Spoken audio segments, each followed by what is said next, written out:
Toss জিতেছে Rohit Sharma, fielding করার সিদ্ধান্ত বেছে নিয়েছে। চেন্নাই আমরা দেখেছিলাম বাংলাদেশ টস জিতে ফিল্ডিং করেছে, ম্যাচটা বাংলাদেশ বড় ব্যবধানে হেরেছে, 280 রান হেরেছে এবং ফার্স্ট ইনিংসে বড় লিড পেয়ে গেছিল ইন্ডিয়া। এবং কানপুরের গ্রিন পার্কে নামটা গ্রিন হলেও উইকেটটা আসলে কালো মাটির এবং স্পিনাররা তৃতীয় দিনের পর থেকেই ডমিনেট করবেন।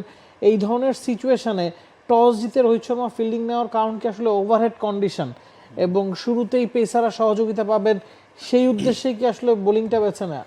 সাইফ আলী খানের বাবার কথা মনে পড়ছে, মনসুর আলী খান পতৌদি 1964 সালে সবশেষ কানপুরে তিনি টস জিতে ফিল্ডিং নিয়েছিলেন। তারপর আপনি যেটা বললেন রোহিত শর্মা, সেই ঘটনাটা প্রায় 60 ইয়ার্স লেটার তিনি এই ঘটনাটা করলেন।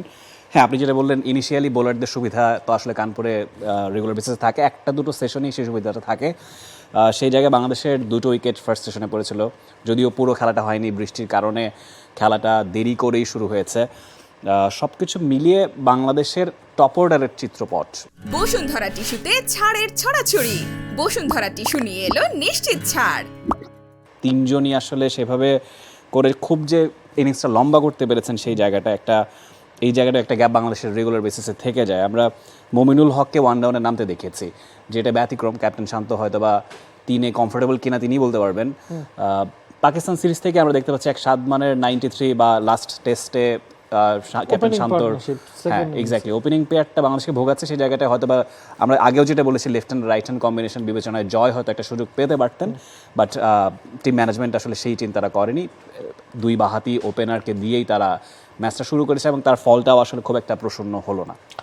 এবং ফার্স্ট সেশনে 2 ঘন্টা খেলা হয়েছে, বাংলাদেশ 2টা উইকেট হারিয়েছে।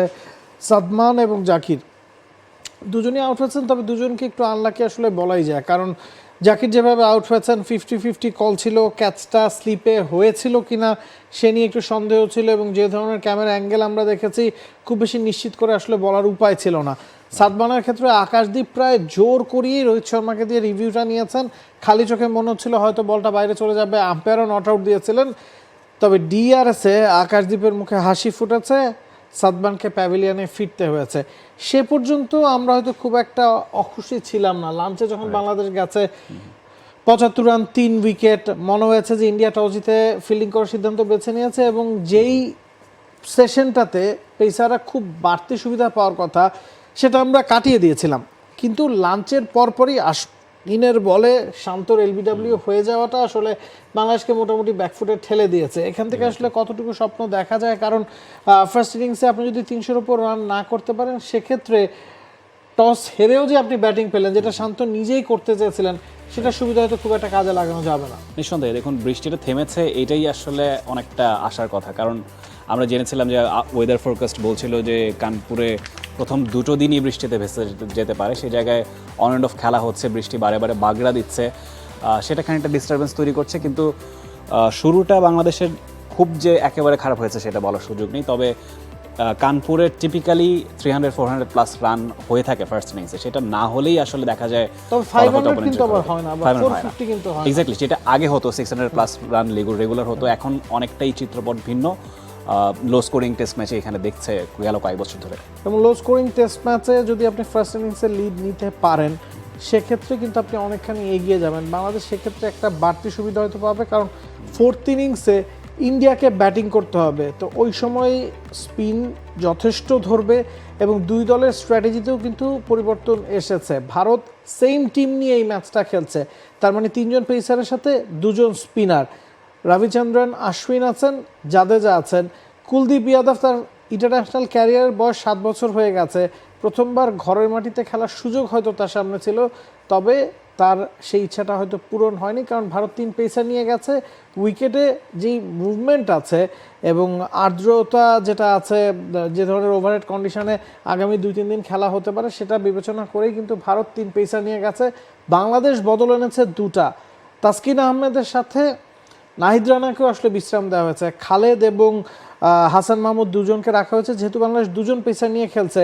তাসকিন বা নাহিদ রানা কিন্তু লম্বা স্পেলে বল করার মতো ফিজিক্যাল কন্ডিশন তাদের নাই, কারণ একজন খুবই ইনএক্সপিরিয়েন্স চতুর্থ টেস্ট খেলছেন এবং তার পেসটাকে বাংলাদেশ কাজে লাগানোর চেষ্টা করে।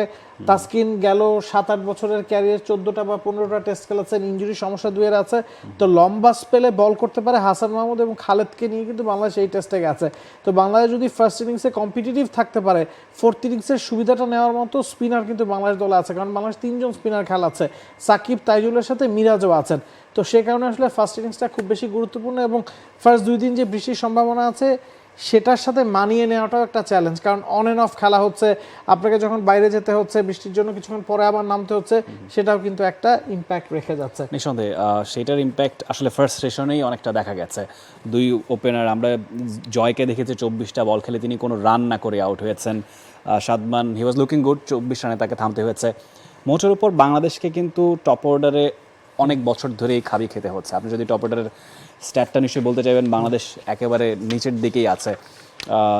টপ অর্ডার শুধু না, 1 থেকে 4কে নিয়েই যদি বলা হয় সবচেয়ে কম গড় ওয়েস্ট ইন্ডিজের, তারপরেই বাংলাদেশের। ওয়েস্ট ইন্ডিজ 17.7 তাদের গড় টপ অর্ডারে, 63.2 বলে একটা করে উইকেট তাদের পড়েছে।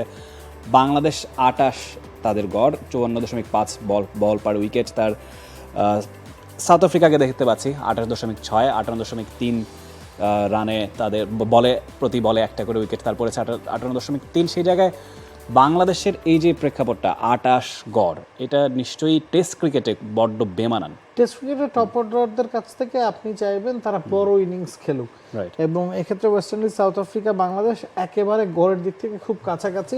আবার একটা উইকেটের জন্য আপনাকে কতগুলো বল করতে হচ্ছে সেটাও ইম্পর্টেন্ট। আপনি সবচেয়ে কম 54.5 বলে একটা করে উইকেট হারাচ্ছেন, যেখানে আপনি অন্য যে কোনো দলের চেয়ে পিছিয়ে আছেন। এর মানে হচ্ছে ফার্স্ট সেশনে আপনি যদি 180টা বল করেন, মানে হচ্ছে আপনি যদি 30 ওভার বল করেন, সেক্ষেত্রে আপনাকে 3টার বেশি উইকেট হারাতে হচ্ছে। মানে ফার্স্ট ডেতে বা ফার্স্ট সেশনে আপনি যদি 3টা উইকেট হারিয়ে ফেলেন, আপনার রান হয়তো 70-75 হচ্ছে, আজকেও যে জিনিসটা আমরা দেখলাম, সেক্ষেত্রে আজকেও বাংলাদেশ 30 ওভারের মধ্যে 3টা উইকেট হারিয়েছে। সেটা কিন্তু দলকে আসলে ব্যাকফুটে ঠেলে দেয়। সেটা আপনি ঘরের মাটিতে খেলুন বা বাইরের দেশে খেলুন, হোমে খেলুন বা অ্যাওয়েতে খেলুন, তো এই জায়গায় কিন্তু বাংলাদেশ আসলে স্ট্রাগল করছে। এই ম্যাচেও আমরা সেটার ধারাবাহিকতা দেখলাম। For more updates, subscribe to our YouTube channel and click on the bell icon. Follow us on Facebook and Instagram. Download T-Sports app to enjoy exciting games and highlights. Visit tsports.com.